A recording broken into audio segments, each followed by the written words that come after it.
सोचिए आप अपने कैरियर की बुलंदी पर हैं, सारी दुनिया आपके कदमों में है, लेकिन अगले ही पल एक हादसा आपका सब कुछ छीन लेता है।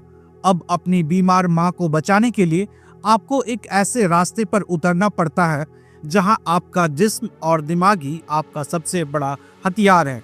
एक ऐसा रास्ता जहां हर मोड़ पर धोखा और मौत मुंह बाए खड़ी है। आज मैं आपको सुनाने वाला हूं 2018 की spy thriller film red sparrow की कहानी, और हम इसके हर एक ट्विस्ट को बहुत डिटेल में समझेंगे। तो अगर आप इस खतरनाक और खूबसूरत जासूस की कहानी जानने के लिए तैयार हैं तो वीडियो को लाइक करके चैनल को सब्सक्राइब जरूर करें, क्योंकि ये कहानी आपके होश उड़ाने वाली है। कहानी हमें ले जाती है मॉस्को, रूस के शानदार बोल्शोय थिएटर में, जहां हजारों आंखें स्टेज पर टिकी है। स्टेज पर है डोमिनिका एगोरोवा, एक कमाल की बैलरीना जिसके हर मूव में जादू है। वो सिर्फ नाच नहीं रही बल्कि हवा में तैर रही है। डोमिनिका अपनी कैरियर के उस मकाम पर है जहां से दुनिया बेहद खूबसूरत लगती है। वो बोल्शोय की स्टार परफॉर्मर है और इसी कमाई से वो अपनी बीमार माँ नीला की देखभाल करती है, जिन्हें एक ऐसी बीमारी है जिसमें उनका शरीर धीरे धीरे साथ छोड़ रहा है। एक शाम एक बहुत जरूरी परफॉर्मेंस के बीच स्टेज पर डोमिनिका के पार्टनर की एक गलती से उसका पैर भयानक तरीके से मुड़ जाता है। उसकी चीख थिएटर के शोर में दब जाती है, पर उसका कैरियर हमेशा के लिए तबाह हो जाता है। हॉस्पिटल में डॉक्टर साफ साफ कह देता है कि उसका पैर अब कभी बैले डांसिंग के लायक नहीं हो पाएगा। ये सुनते ही डोमिनिका की दुनिया उजड़ जाती है। बैले सिर्फ उसका पैशन नहीं था, ये उसकी और उसकी माँ की जिंदगी का एक लौता सहारा था। बैले कंपनी से मिला आलीशान अपार्टमेंट और मेडिकल की सुविधाएं, सब कुछ अब छिनने वाला था। डोमिनिका के सामने अब बस एक अंधा कुआं था जिसमें ना कोई उम्मीद थी और ना कोई रास्ता। ऐसे मुश्किल वक्त में उसके जिंदगी में एक ऐसे शख्स की एंट्री होती है जो रिश्तेदार तो है पर फरिश्ते से ज्यादा शैतान लगता है। ये है उसका चाचा वान्या एगोरोव, जो Russian foreign intelligence service SVR में एक बड़ा अधिकारी है। वो डोमिनिका के पास आता है और एक सौदा रखता है। वो कहता है कि अगर डोमिनिका उसके लिए एक छोटा सा काम कर दे तो वो उसकी माँ की मेडिकल देखभाल से लेकर रहने तक का सारा इंतजाम कर देगा। काम ये था कि डोमिनिका को एक अमीर रशियन गैंगस्टर दिमित्रो को अपनी खूबसूरती के जाल में फंसाकर एक होटल के कमरे तक लाना था।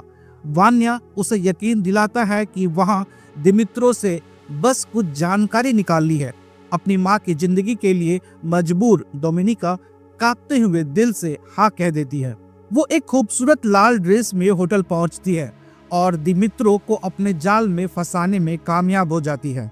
लेकिन कमरे में पहुंचते ही दिमित्रो का असली वहशी चेहरा सामने आ जाता है और वो डोमिनिका पर जबरदस्ती करने की कोशिश करता है। डोमिनिका खुद को बचाने के लिए जूझ रही होती है, तभी उसी कमरे में छिपा एक एजेंट दिमित्रो को मार देता है, वो भी डोमिनिका के सामने।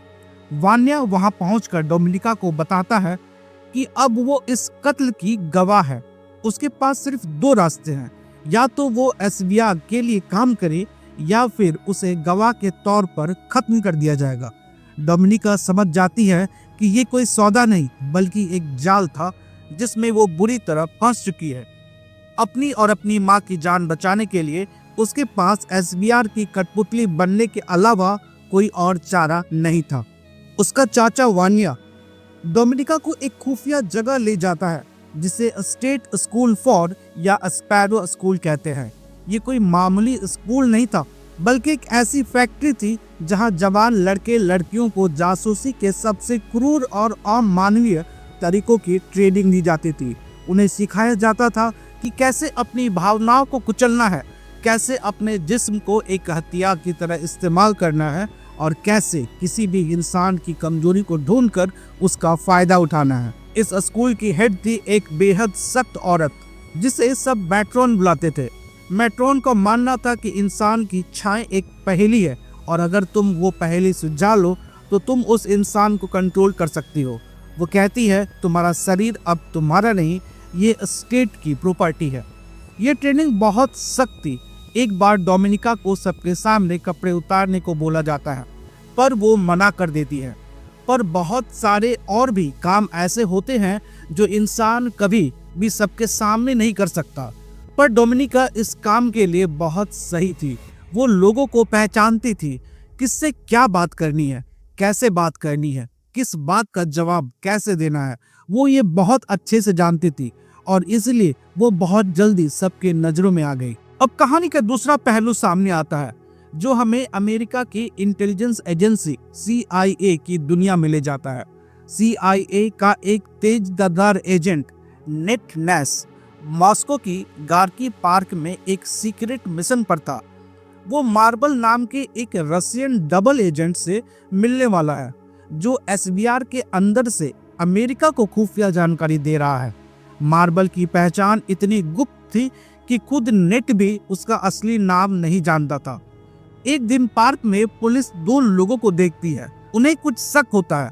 इन दो इंसान में एक का नाम था नेट और दूसरे का था मार्बल। जब पुलिस उन्हें पकड़ने जाती है तो नेट बंदूक निकालता है। पुलिस उसके पीछे लग जाती है, पर जो दूसरा इंसान था मार्बल, वो चुपचाप वहां से चला जाता है। मार्बल के बारे में किसी को कुछ नहीं पता चलता। इस घटना से SBR को पक्का शक हो जाता है कि उनकी एजेंसी में कोई गद्दार है और वो उसे ढूंढने में लग जाते हैं। नेट को वहां से निकालकर बुडापेस्ट हंगरी भेज दिया जाता है और यहीं पर डोमिनिका और नेट की कहानियां आपस में जुड़ती है।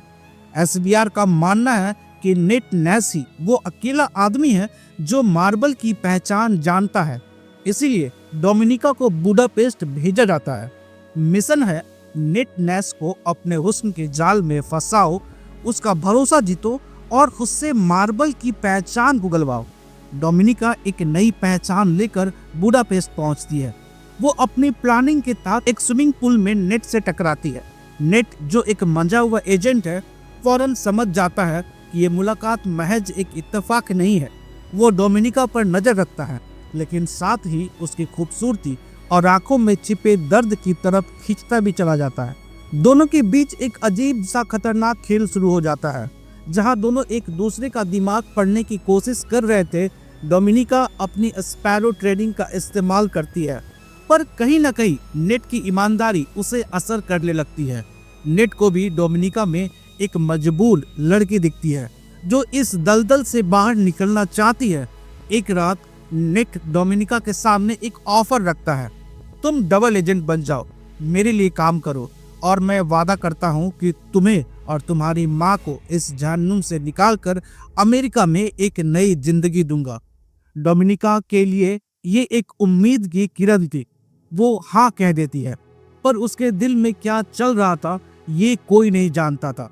क्या वो सच में नेट की मदद करना चाहती थी या ये भी उसके मिशन का एक हिस्सा था? डोमिनिका की वफादारी साबित करने के लिए उसे एक अमेरिकी सेनेटर के chief of staff Stephanie Boucher से कुछ सीक्रेट्स निकलवाने का काम दिया जाता है, लेकिन ये मिशन बुरी तरह बिगड़ जाता है और स्टेफनी की एक सड़क हादसे में मौत हो जाती है।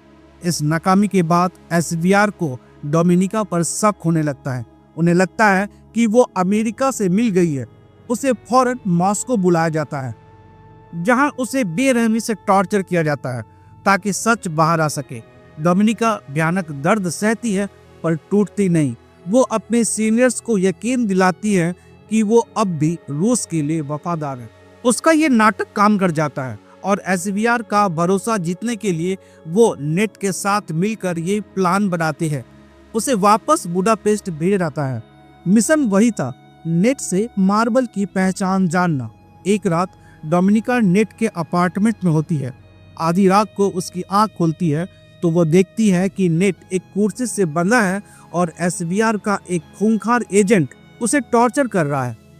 पहले तो डोमिनिका उस एजेंट के साथ देती है, वो भी नेट को टॉर्चर करती है और जब वो भरोसा जीत लेती है तब मौका पाकर वो उस एजेंट को मार देती है और नेट को बचा लेती है। डोमिनिका ने SBR के खिलाफ जाकर नेट को बचा लिया था। दोनों बुरी तरह घायल थे। उन्हें हॉस्पिटल में रखा जाता है। यहीं पर फिल्म का सबसे बड़ा राज खुलता है। एसबीआर का एक बहुत बड़ा जनरल डोमिनिका से अकेले में मिलता है। बातों बातों में वो कुछ ऐसा इशारा करता है जिससे डोमिनिका के पैरों तले जमीन खिसक जाती है। जनरल कोरोचनोई ही असली मार्बल था। वो एक देशभक्त था जिसे लगता था कि रूस गलत रास्ते पर जा रहा है और उसे रोकने के लिए वो अमेरिका की मदद कर रहा था। वो डोमिनिका को कहता है कि तुम एक बहुत अच्छी एजेंट हो, मैं चाहता हूँ कि तुम जिंदा रहो, तुम ये बात एसबीआर को बता दो। डोमिनिका इस जगह एक बहुत बड़ा खेल खेलती है। वो एसबीआर के सबसे टॉप के ऑफिसर को फोन करके ये बताती है कि वो ये जानती है कि मार्बल जिसे वो ढूंढ रहे हैं वो असल में कौन है। डोमिनिका अपने जनरल का नाम नहीं बताती जो असल में मार्बल था, वो अपने चाचा का नाम बताती है और सबूतों के साथ कुछ ऐसा छेड़छाड़ करती है कि उसका चाचा इसमें फंस जाता है और उसे बुरी तरह टॉर्चर किया जाता है। तब वो अमेरिकियों से डील करते हैं, कैदियों की अदला बदली। वो कहते हैं कि वो मार्बल को अमेरिका को सौंप देंगे अगर बदले में अमेरिका उन्हें डोमिनिका को सौंप दे।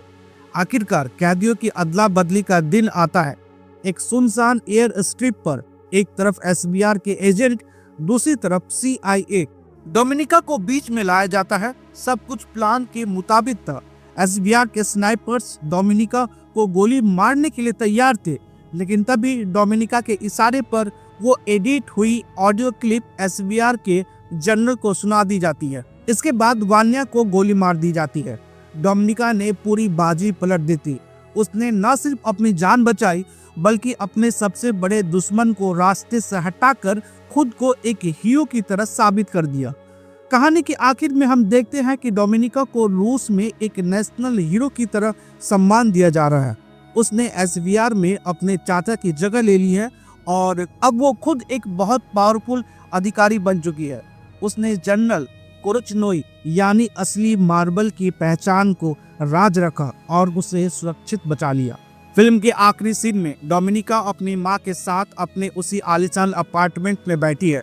तभी उसके फोन पर एक अननोन नंबर से कॉल आती है। दूसरी तरफ नेट है। दोनों खामोश रहते हैं पर उनकी खामोशी बहुत कुछ कह जाती है। डोमिनिका फोन काट देती है। वो अब आजाद तो है पर जासूस की तरह, पर जासूसी की इस दुनिया से कभी बाहर नहीं आ सकती। वो अब एक मोहरा नहीं बल्कि एक खिलाड़ी बन चुकी है, एक ऐसी रेड स्पैरो जो अब अपने नियमों पर उड़ती है। तो दोस्तों, ये थी कहानी रेड स्पैरो की, एक ऐसी लड़की की जो हालातों से मजबूर होकर एक खतरनाक दुनिया में कदम रखती है, लेकिन अपनी हिम्मत और चालाकी से उसी दुनिया की रानी बन जाती है। ये फिल्म दिखाती है कि जासूसी की दुनिया कितनी बेरहम और तन्हा होती है, जहां भरोसे की कीमत जान देकर चुकानी पड़ती है। अगर आपको ये एक्सप्लेनेशन पसंद आया तो वीडियो को लाइक और शेयर जरूर करें। आप अगली कौन सी फिल्म की कहानी जानना चाहते हैं हमें कमेंट्स में बताना ना भूलें। इस वीडियो को पूरा देखने के लिए आप सभी का बहुत बहुत धन्यवाद।